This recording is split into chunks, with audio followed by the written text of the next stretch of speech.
Okay రాలేమన్నారు, ఏదో చెప్తున్నారేమో అనుకున్నాం కానీ నిజంగా ఇప్పుడు కూడా ఏడ్చుకుని వెళ్తున్నాం మా ఫ్రెండ్స్ అందరం కూడా. It was very nice. Team అందరిది చాలా బాగుంది. అంటే ఇప్పుడు కిరణాపురం కన్నా హీరోయిన్ బాగా డామినేట్ చేశారు అని అంటారు. అలా ఏం లేదండి, హీరో కూడా బాగా పర్ఫార్మ్ చేశారు, హీరోయిన్ కూడా బాగా చేశారు. చాలా బాగుంది.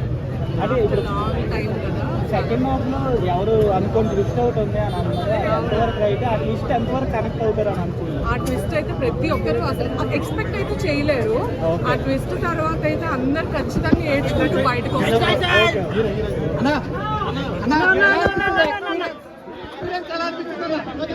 కలెక్షన్ అయితే 3 days ముందు వచ్చామో కానీ సినిమా పరంగా చెప్పుకుంటే 1 time వాచుకున్నాను. నా జనరేషన్కి అయితే ఇలాంటి కల్ట్ అంటే ఎమోషన్ చాలా సినిమాలో చూస్తాం, చాలా రెగ్యులర్గా అనిపించింది. కానీ సినిమా కనెక్ట్ అయ్యే అవకాశాలు ఉన్నాయి కానీ సెకండ్ హాఫ్ కోసం మాట్లాడుకుంటే పెద్దగా చెప్పుకోదాకా ఏం లేదు నాకు అనిపించింది. ఇంకా మనిషి మీద మెయిన్ ఫిల్మ్ అది డైరెక్షన్ కాదు, ఇటు సాయి రాజేష్ గారు కాదు, కింద పోవడం కూడా కాదు, గౌరీప్రియ గారు అండ్ మణి శర్మ గారు సినిమాకి మెయిన్ ఫిల్లర్స్. ఆవిడ యాక్టింగ్ ఈ మ్యూజిక్ సినిమాకి ఎక్కడో పెట్టేసింది. నిజంగా చెప్తున్నాడు, నిజంగా హీరో కింద పోరా అనుకుంటున్నాను కానీ గౌరీప్రియ అని చెప్తానమాట. ఆవిడ ఏం యాక్టింగ్ అని నిజంగా చెప్తాను. కింద పోరా కొన్ని సీన్స్ లో తేలిపోయారు కానీ ఆవిడ యాక్టింగ్ నిజంగా ఎమోషన్ నేను ఏడ్చాను ఆవిడ యాక్టింగ్ చూసి. నాకైతే first half super, second half just okay. నిజంగా చెప్తా అందరినీ డామినేట్ చేసింది, ఒక్కనే కాదు అందరినీ డామినేట్ చేసింది. సో ఒక జెన్యున్ రివ్యూగా చెప్పుకోవాలనుకుంటే ఫస్ట్ హాఫ్ సూపర్ అన్న, ఎవరు డిసప్పాయింట్ అవ్వరు. బట్ సెకండ్ హాఫ్ ఏంటంటే జస్ట్ ఓకే అంతే, చూస్తానంతే. అంటే చాలా బాగుంటుంది. తొలి ప్రేమ నిజంగా తోపు కాదు, సెకండ్ ప్రేమ గ్రేట్ అనమాట. అది కూడా చూపించింది ఇందులో. అండ్ కొన్ని ట్విస్ట్ల మీద ట్విస్ట్లు అయితే సూపర్ అనమాట. ఎర్రగా ఇస్తారు ఆయన కోసం పైసలు చూడండి. Thank you. బాగుంది సినిమా అయితే. నాకు థియేటర్లో చూస్తున్న ఫీల్ అయితే సూపర్. ఐమాక్స్ లో ఈ మూవీని తల్లి ప్రేమ దగ్గర ఆగిపోవాలి, అమ్మే కదా మన ఫస్ట్ లవ్ అని చెప్పేసి ఉంటదన్నా. సూపర్ అంటే సూపర్ ఉంది అసలు. ఇంకా చెప్పాలనంటే బాబు అసలు ఏం చెప్పేసి మాట్లాడుకోవాలి, అన్ని ఉన్నాయి.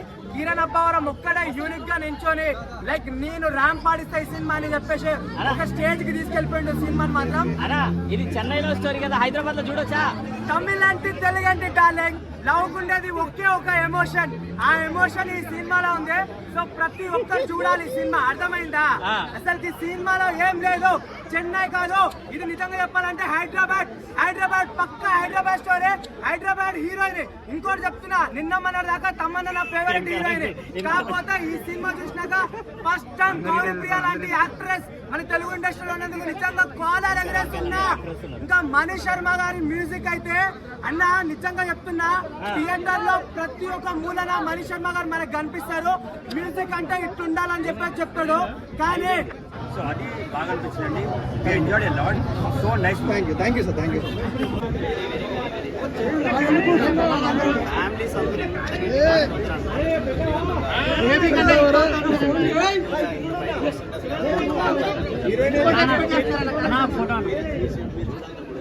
సినిమా మీ అందరికీ నచ్చింది.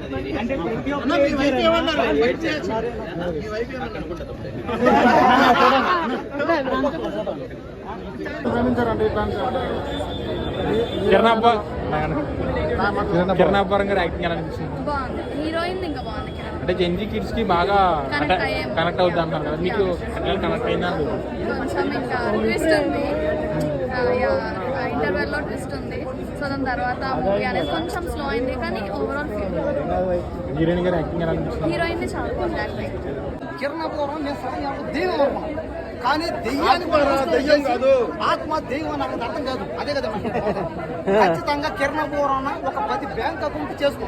ఈ సినిమాతో బ్యాంక్ అకౌంట్ మొత్తం ఫుల్ అయిపోతాయి అంతే. అనకి ప్రొడ్యూసర్ అస్కాన్ గారు దేవుడు అంటే ఫస్ట్ నుంచి లాస్ట్ దాకా ఏడుపోయా. ఒకటే ఏడుపు హీరో చచ్చిపోయినప్పుడు ఏడుపు వచ్చేసింది అంతే.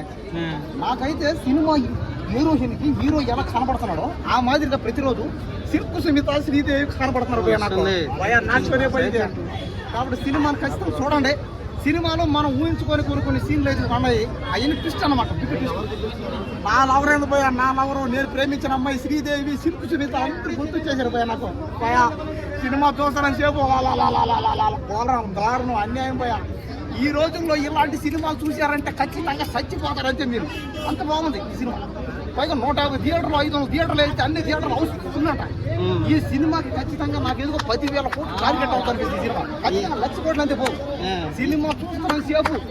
మీరు కానీ ఈ సినిమా చూసారంటే మన తెలుగు అమ్మాయి గౌరవప్రియ అంట, సికింద్రాబాద్ అంటే ఇక్కడ పక్కనే. కాబట్టి సికింద్రాబాద్ మనోళ్ళే అందరూ, హైదరాబాద్ వాళ్ళే, కిరణ్ పోరన్న మనోడే. కాబట్టి ఈ సినిమాను మొత్తం చెన్నైలో ఉంటుంది తీసిన ఈ సినిమా. చెన్నైలో తీసి హైదరాబాద్లో వేసి హైదరాబాద్లో జనం చూసి అబ్బా సినిమా మాత్రం వేరే ఎవరైతే సినిమాను ఒక్కసారి మీరు చూడండి. మీకు కిరణ్ పోరన్న హీరో మీ కళ్ళలోకి వస్తాడంటే ఖచ్చితంగా కళ్ళలోకి వచ్చి మిమ్మల్ని నిద్ర 1,00,000 కోట్లు వస్తే ఆగో. చూసారా సినిమాకి జనాలు అంటారు 1,00,000 కోట్లు అని, 10 లక్షల కోట్లు కావాలంట. ఎమోషనల్ అయ్యాము. తర్వాత అడ్రస్ అయ్యాము. చాలా బాగుంది. హీరోయిన్ కూడా చాలా బాగా చేస్తుంది. మేడం లవ్ విషయంలో చాలా ఎమోషనల్ అంటున్నారు. లవ్ గురించి ఏం చెప్తారు? లవ్ గురించి లాస్ట్ అది అతనికి అంకితమని సెకండ్ టైం అన్నారు. ఫస్ట్ హీరోనే మళ్ళీ లవ్ అయిపోయింది. కిరణ్ గారి యాక్టింగ్ గురించి ఏం చెప్తారు? హీరోయిన్ గురించి చాలా బాగుంది. చాలా బాగా కొత్తగా అనిపించింది. మనీష్ శర్మ గారి మ్యూజిక్ ఎట్లా ఉంది మేడం? చాలా బాగుంది. చాలా హ్యాపీగా ఉన్నది. సూపర్. అంటే కొంతమంది సెకండ్ హాఫ్ లో మంచిగా లేదండి. ఫస్ట్ హాఫ్ చాలా బాగుంది, సెకండ్ హాఫ్ చాలా ఎమోషనల్ అవుతారు. అంత ఎమోషన్ చూసి ఆడియన్స్ అవసరం. లైఫ్ లో ఉన్నా లేకున్నా కూడా కలిసి కూడా నేర్చుకుంటా. చచ్చిపోయినా కూడా అమ్మాయితోనే ఉండేది అదే love story, cult love story. నాకే చాలా చాలా బాగా నచ్చింది. స్టోరీ మాత్రం కొత్తగా ఉందా, ఇలాంటి కల్ట్ స్టోరీ లేదు. పక్కా ఫ్యామిలీ అడే వస్తుంది. నాకే చాలా బాగా నచ్చింది. కింద అండ్ గౌరీ ఎక్స్ట్రా హిట్ కొట్టింది. వేరే లెవెల్ అనిపించింది. మళ్ళీ మన చెన్నై లవ్ స్టోరీ అయితే అమ్మ బాబా నిజంగా ఫస్ట్ ఆఫ్ మొత్తం ఒక మంచిగా వెళ్ళి ఇంటర్వ్యూలు అయితే నిజంగా ఏడ్పించేసింది డైరెక్టర్ రవి గారు. నిజంగా మీ రైటింగ్ కానీ మీ స్టోరీ అయితే అసలు అనుకోలేదు. అంటే సెకండ్ హాఫ్ మొత్తం ట్విస్ట్ మీద ట్విస్ట్లు ఉన్నాయి అన్న, అసలు మామూలు ట్విస్ట్ కాదు. నాకైతే సినిమా అనేది చాలా అంటే చాలా బాగా నచ్చింది. ముఖ్యంగా గౌరీ గారి యాక్షన్ అయితే అమ్మ బాబా ఏందన్నా మా సీన్స్ కానీ అంత యాక్టింగ్ అయితే అసలు వేరే లెవెల్ అనిపించింది. నిజంగా చెన్నై లవ్ స్టోరీ సినిమాని ఎలాంటి చూడాలంటే పిల్లలు పెద్దలు పెళ్ళనో పెళ్ళకనో లవర్నో లవ్లనో బ్రేకప్ అయిన ఆఖరికి ముసలి కూడా ముఖ్యంగా లవర్స్ అందరూ వెళ్ళి చెన్నై లవ్ స్టోరీ సినిమా చూడాలన్న. చాలా సార్లు నార్మల్ అవుతున్నామంటే మళ్ళీ సీన్ వస్తుంది. ఎమోషనల్ సీన్ మళ్ళీ ఏడుస్తున్నాం. సినిమాలో కనెక్ట్ అయ్యారండి. మ్యూజిక్ కా, యాక్టింగ్ కా, లేకపోతే స్టోరీ కా? అందరూ కనెక్ట్ అయిపోతారు కదా. పాజిటివ్నెస్ చాలా కనెక్ట్ అయిపోయాం. సెకండ్ హాఫ్ అంతా గర్ల్స్ కాదు అందరు కనెక్ట్ అయిపోతారు. ఒక గర్ల్ ఫ్రెండ్ బాయ్ ఫ్రెండ్ అయినా హస్బెండ్ వైఫ్ అయినా ఎవరన్నా కనెక్ట్ అయిపోతారు. ఇద్దరు యాక్టింగ్ ఎలా ఉందమ్మా? కిరణ్ పోరం, గౌరీప్రియ. చాలా ఎమోషనల్ మూవీ అని చెప్పొచ్చు బేసిక్గా. అండ్ ఆల్ ఎమోషనల్ సీన్స్ కానీ లేదంటే అన్ని హ్యాపీ మూమెంట్స్ కానీ అన్ని చాలా బాగా చూపించారు. స్క్రీన్ ప్లే చాలా బాగుంది. Thank you.